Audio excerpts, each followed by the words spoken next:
Sebuah panggilan darurat di Philadelphia mengubah malam yang biasa menjadi awal dari keterpurukan yang tak berujung.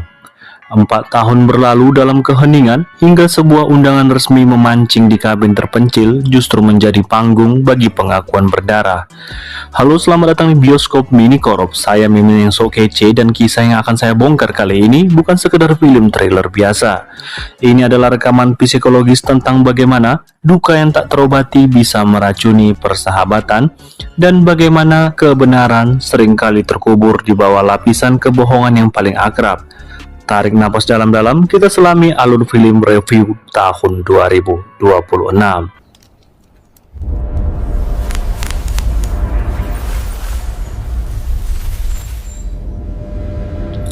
Narasi dibuka di Philadelphia, di mana seorang pria menelpon nomor darurat dengan napas yang terputus-putus dan kepanikan yang nyaris tak terbendung. Pria itu memperkenalkan diri sebagai Sam. Ia melaporkan bahwa Sophie, putrinya yang baru saja berusia 10 tahun, menghilang dari kamar tidurnya.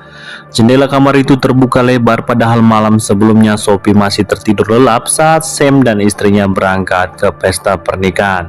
Petugas berjanji akan segera turun, namun instruksi yang diberikan hanyalah permintaan untuk menunggu di tempat. 72 jam pencarian intensif berlalu tanpa jejak. Tidak ada petunjuk, tidak ada saksi, hanya kehampaan yang menggantung, yaitu sebuah ponsel prabayar sekali pakai. Tidak ada sinyal, tidak ada lokasi, hanya perangkat kosong yang menjadi satu-satunya penghubung dengan anak yang hilang. Waktu terus berjalan, 4 tahun berlalu dan nama Sophie perlahan menjadi arsip yang tak tersentuh.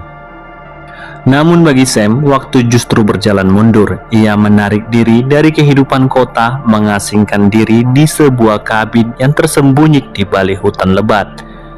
Di dinding kabin itu tergantung foto lama dirinya bersama 3 sahabat karib, Barry, Mike, dan Jay, yang diambil sebulan sebelum tragedi itu terjadi. Kenangan itu tidak memudar, ia justru mengeras menjadi obsesi. Di hari yang sama, ketiga sahabat itu sedang dalam perjalanan menuju kabin. Perjalanan yang seharusnya singkat berubah menjadi ujian kesabaran ketika mereka tersesat di jalan setapak yang terhalang pelang kayu. Jay, yang memang memiliki kesulitan mendasar dalam membedakan arah, langsung menjadi sasaran tuduhan Barry. Barry menuduh Jay masih tergantung pada zat terlarang, tuduhan yang diabaikan Jay dengan klaim bahwa dirinya sudah bersih sejak lama. Meg merasakan firasat buruk, menganggap perjalanan ini bukan pertanda baik dan lebih memilih untuk pulang. Namun Barry menganggap kekhawatiran itu berlebihan, sementara Jay justru merasakan suasana tempat itu tidak wajar. Seolah-olah hutan tersebut menyimpan sesuatu yang mengawasi. Akhirnya mereka mengambil rute alternatif dan tiba di kabin. Sam menyambut mereka, namun atmosfer yang seharusnya hangat justru terasa retak sejak awal. Ketidakadilan langsung terasa dalam perlakuan terhadap Jay. Ia dipaksa membawa sebuah barang sendirian. Pintu kabin hampir tertutup di depannya, dan ia justru diberi tempat tidur yang tidak layak. Disuruh tidur di sofa, sementara yang lain mendapatkan kamar. Reuni 4 tahun yang dinanti justru diisi dengan percakapan yang menguak luka lama. Barry mengakui bisnis propertinya sedang lesu, namun ia masih mampu membeli Tesla terbaru untuk istrinya. Jay di sisi lain tidak memiliki pekerjaan tetap dan hidupnya bergantung pada wanita parubaya yang kaya. Sebuah gaya hidup yang diejek habis-habisan oleh Meg. Pertikaian verbal cepat meledak menjadi fisik ketika Jay menyebut Meg sebagai pria menyedihkan yang tidak memiliki kehidupan sosial. Tinju pun melayang, ketegangan menggantung, dan Jay memilih keluar untuk menenangkan diri. Di teras, Meg mencurahkan kekesalannya pada Sam. Ia menjelaskan bahwa Jay tinggal bersamanya karena kesulitan mencari pekerjaan dan masih dalam masa pembebasan bersyarat. Sebagai kakak, Meg merasa wajib menampungnya. Namun ia justru tidak pernah memberi Jay tempat tidur yang layak dan sering berharap Jay kembali di penjara agar ia tidak perlu mengurusnya lagi. Sam menanggapinya dengan peringatan dingin bahwa keluarga adalah hal yang paling rentan hilang, dan suatu hari nanti Meg akan merindukan kehadiran Jay. Setelah ketegangan sedikit mereda, Sam masuk ke dapur. Suara gerinda obat memecahkan dengan malam. Bubuk putih itu dilarutkan ke dalam gelas dan Sam mengedarkan minuman itu kepada ketiga temannya. Mereka meneguknya, tertawa, dan seolah kembali ke masa lalu.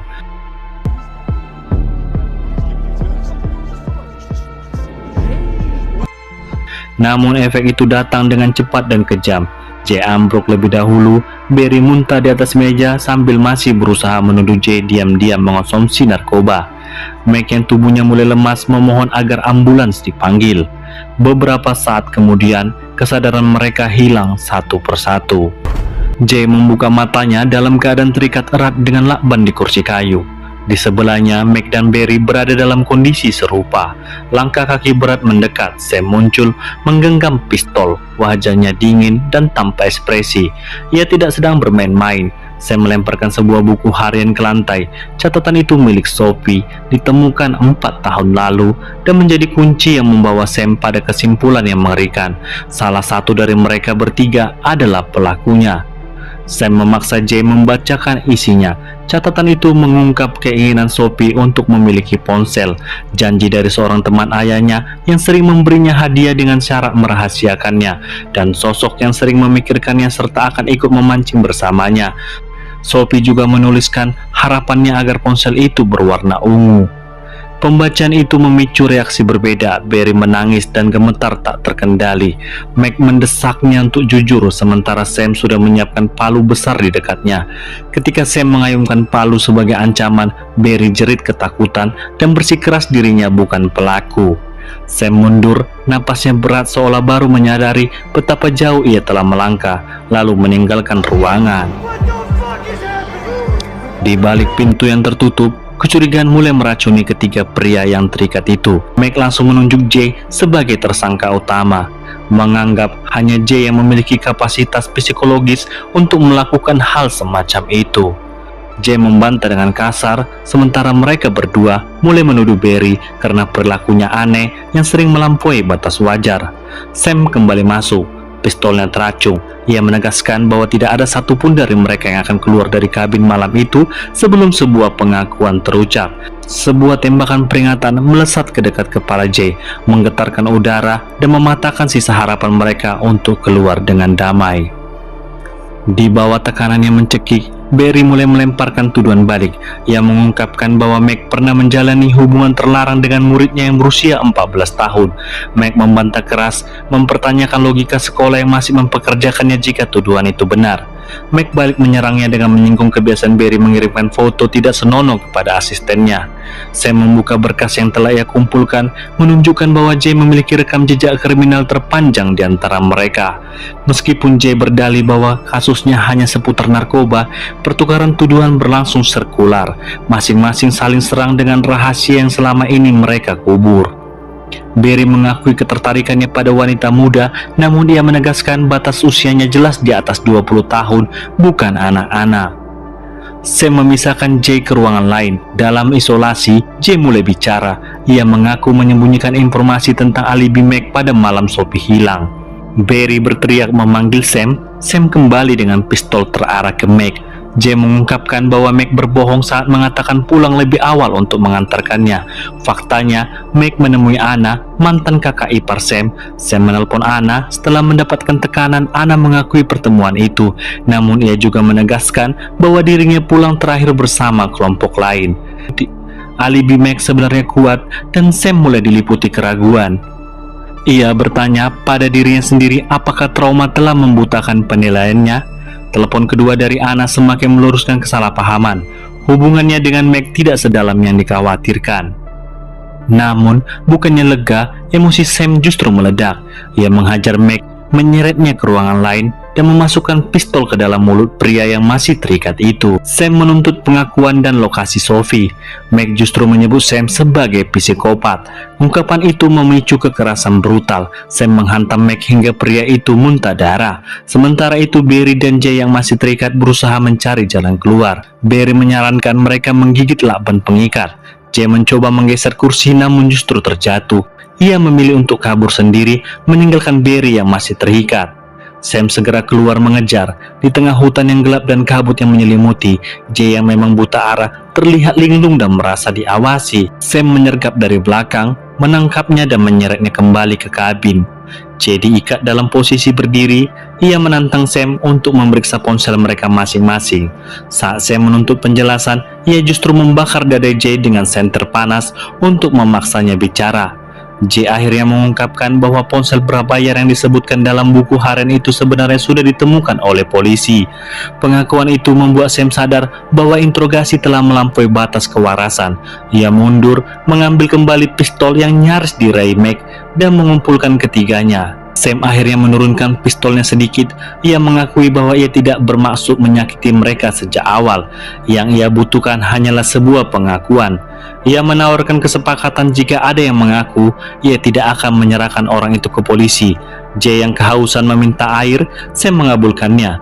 Namun secara diam-diam, ia kembali mencampurkan obat ke dalam minuman itu. J dan Barry meminumnya, sementara Meg menolak. Tak lama kemudian, ponsel Barry berbunyi. Fakta bahwa ia membawa ponsel sejak awal terungkap. Dalam kondisi setengah sadar akibat obat, Barry menjawab telepon dari istrinya dan secara tidak sengaja menyebut nama Buster. Sam menuntut penjelasan. Buster ternyata anjing peliharaan Barry dan nama itu juga tercantum dalam buku harian Sophie. Sam bertanya bagaimana Sophie bisa mengenal anjing itu. Barry dalam keadaan mabuk obat menjelaskan bahwa Sophie pernah bertemu dengan Buster ketika Barry mengunjungi Emily, mantan istri Sam, untuk mengantarkan uang cicilan rumah. Barry mengungkapkan bahwa dialah sebenarnya yang membiayai rumah Sam atas permintaan Emily. Jika bukan karena Barry, rumah itu sudah lama disita oleh bank. Pengakuan itu memicu tawa sinis dari J. Ia mengejek kehancuran hidup Sam, menyebut bahwa tidak heran Emily meninggalkannya. Kedua pria yang setengah sadar itu terus mengolok-olok nasib Sam, menyamarkan penderitaannya dengan kehidupan J yang hancur. Sam hanya diam, seiring obat mulai luntur. Meg mengingatkan bahwa semua rahasia telah terkuak, namun tidak ada dari mereka yang pantas dituduh sebagai pembunuh. Sam yang mulai goyah akhirnya melepaskan ikatan Meg. Begitu bebas, Meg tidak mengucapkan terima kasih. Ia justru langsung menerjang Sam. Terpojok dan terluka, Sam tidak punya pilihan selain menarik pelatuk pistolnya. Tembakan itu menghujam perut Meg. Pria itu pun terkapar, napasnya tersengal-sengal. Dalam keadaan sekarat, Meg meminta mereka untuk menjaga kerahasiaan malam itu. Lalu dengan sisa tenaga, akhirnya ia menyebutkan dua hal yang mengubah segalanya: Midnight Crazy dan tangki minyak tua di Cambridge sebagai tempat terbaik menyembunyikan mayat. Sam yang sudah di ujung saraf tidak bisa menahan diri lagi. Ia menembak kepala Meg hingga tewas. Hening menyelimuti kabin. Barry akhirnya menjelaskan konteks yang selama ini tersembunyi. Crazy adalah anak yang menghilang saat mereka masih kecil. Max selalu berspekulasi bahwa jasad Crazy disembunyikan di tangki minyak Cambridge. Dengan menyebutkan tempat itu, detik-detik terakhir, Max secara tidak langsung mengakui keterlibatannya dalam penculikan Sophie. Motifnya tidak pernah terungkap secara pasti, namun pengakuan itu sudah cukup. Ketiganya sepakat untuk melenyapkan jasad Meg. Mereka membungkusnya dengan plastik, menusuk bagian paru-paru agar tidak mengapung, dan menenggelamkannya di danau, seharusnya menjadi tempat memancing mereka. Mereka yakin danau itu akan menelan semua rahasia. Empat pria itu akhirnya runtuh, namun bagi Sam, beban yang ia pikul selama 4 tahun akhirnya menemukan titik akhirnya. Sebuah reuni yang seharusnya menyatukan justru menjadi katalisator bagi kebenaran yang terlalu lama dikubur. Review 2026 ini tidak hanya menyajikan ketegangan fisik, tetapi juga membongkar bagaimana duka yang ditangani bisa mengubah menjadi seorang ayah, menjadi seorang hakim, dan bagaimana persahabatan bisa retak oleh rahasia yang disimpan terlalu lama. Saya, Mimin Bioskop Minicorp, mengucapkan terima kasih telah menyimak penjabaran alur film sampai akhir. Jika tensi cerita ini berhasil membuat kalian penasaran dan kalian menikmati, jangan lupa tinggalkan jejak di kolom komentar, tekan tombol subscribe dan nyalakan lonceng notifikasi. Sampai jumpa di ulasan berikutnya. Ingat, di balik setiap kehangatan reuni, kadang tersimpan bayangan yang mengganggu untuk diungkap. Bye-bye, sampai jumpa. Adios.